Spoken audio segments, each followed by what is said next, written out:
नमस्कार, मैं आलोक चांटिया अखिल भारतीय अधिकार संगठन की तरफ से संपूर्ण लॉकडाउन में चल रहे देश की स्थिति, परिस्थिति और परिस्थिति तीनों के आधार पर आज जिस निचोड़ पर पहुंचा हूं उसे एक कहानी के द्वारा आपको समझाना चाहता हूं।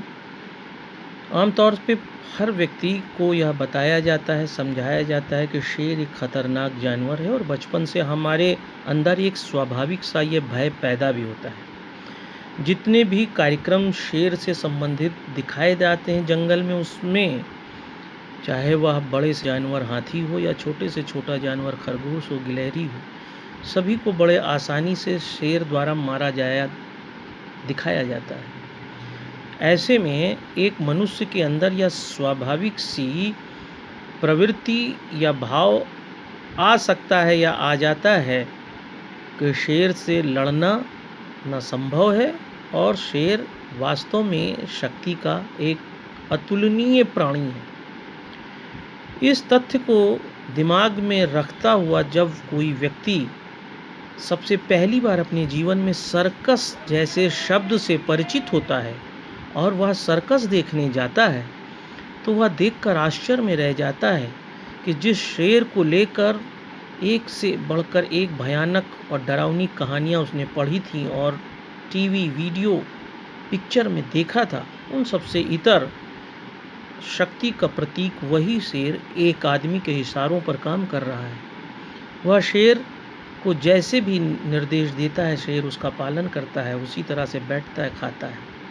क्या कभी आपने इस बात पर विचार किया कि वह ऐसा क्यों कर रहा है? वह शेर जो शक्ति का प्रतीक था, जो किसी को भी सेकंडों में फाड़ कर फेंक सकता है और आज भी फाड़ कर फेंक देता है, वह सर्कस में एक आदमी के सामने इतना निरीह और इतना आज्ञाकारी कैसे बन गया? जब आप मानव शास्त्रीय, समाज शास्त्रीय दृष्टि से आवश्यकता के सिद्धांत पर ध्यान देंगे, मास्लो मेलानोस्की की थ्योरी को ध्यान से सोचेंगे, तो सबसे पहले पायदान पे खड़ा खाना वह स्थिति है जिसमें पिंजड़े में बंद शेर के सामने लगातार कई दिनों तक जब एक ही व्यक्ति भोजन की सामग्री के रूप में मांस ले जाता है, तो शेर के दिमाग में अपने पिंजड़े में बंद स्थिति में यह भाव उत्पन्न हो जाता है कि मेरी दयनीय अवस्था में भी यह व्यक्ति मेरी भूख का ख्याल रख रहा है। लेकिन वह व्यक्ति अपनी प्राणों की भी सुरक्षा को सुनिश्चित करते हुए जितना एक समय में शेर को आवश्यक है उतना भोजन न देकर उससे बहुत कम भोजन मांस के रूप में देता है, जिससे शेर शारीरिक शक्ति में अपनी पूर्व की शक्ति की तरह नहीं रह जाता है, ताकि यदि कोई ऐसी विपरीत परिस्थिति सामने भी आए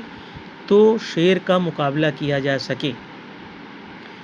इस कहानी को ही आज के वर्तमान संदर्भ में राज्य की संकल्पना और राज्य के विश्लेषण में देखा जा सकता है, जहां पर राज्य गरीबों को या श्रमिकों को उनके अस्तित्व को बचाए रखने के लिए एक आवश्यक बुराई के रूप में हमारे सामने है। कोई भी सत्ता, कोई भी सरकार, कोई भी राज्य अपने को बचाए रखने के लिए गरीबी को भी आवश्यक बुराई के रूप में स्थापित रखता है, क्योंकि प्रजातंत्र में मत का महत्व होने के कारण इस बात का कोई अर्थ नहीं है कि व्यक्ति गरीब है या अमीर। 18 साल का कोई भी व्यक्ति अपने मतों का प्रयोग करके किसी को भी जनप्रतिनिधि बनाकर सदन में भेज सकता है। यही कारण है कि गरीब से गरीब व्यक्ति भी मत देने के लिए संविधान के अनुच्छेद 14 में उतना ही अधिकृत है जितना कोई अमीर है। और इसीलिए जब एक गरीब व्यक्ति अपनी वास्तविक आवश्यकता के विपरीत सिर्फ कुछ अंश में ही किसी जनप्रतिनिधि, किसी सरकार, राज्य द्वारा कोई भी भोज्य पदार्थ या जीवित रहने की स्थितियों को बनाए रखने वाली पदार्थों को प्राप्त करता है, तो वह पर्याप्त न होते हुए भी उसके अंदर इस भावना को प्रदर्शित करता है कि चाहे जितना बुरा हो, सरकार या सत्ता उसके हित में सोच रही है। और यही भावना और उसके दिमाग में अधिवेष्टित बिंदु किसी भी सरकार या सत्ता को उसके मतों के प्रयोग के द्वारा सदन में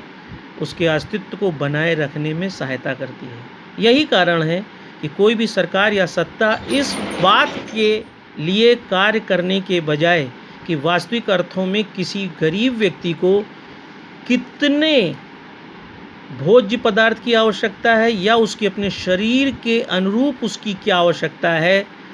सरकार या सत्ता इस बात का प्रयास करती है कि न्यूनतम रूप से सिर्फ उसे जीवित रखने हेतु इतना संसाधन उपलब्ध कराया जाए जिससे वह जीवित रहे और दूसरी स्थिति में उसमें निरंतरता में यह भाव पैदा होता रहे कि अमुक सरकार सत्ता पार्टी उसके हितों का ख्याल रखती है और इस तरह से एक सत्ता सरकार पार्टी अपने अस्तित्व को बचाए रखने का सिर्फ कार्य करती है, जबकि वह व्यक्ति वास्तविक अर्थों में कभी भी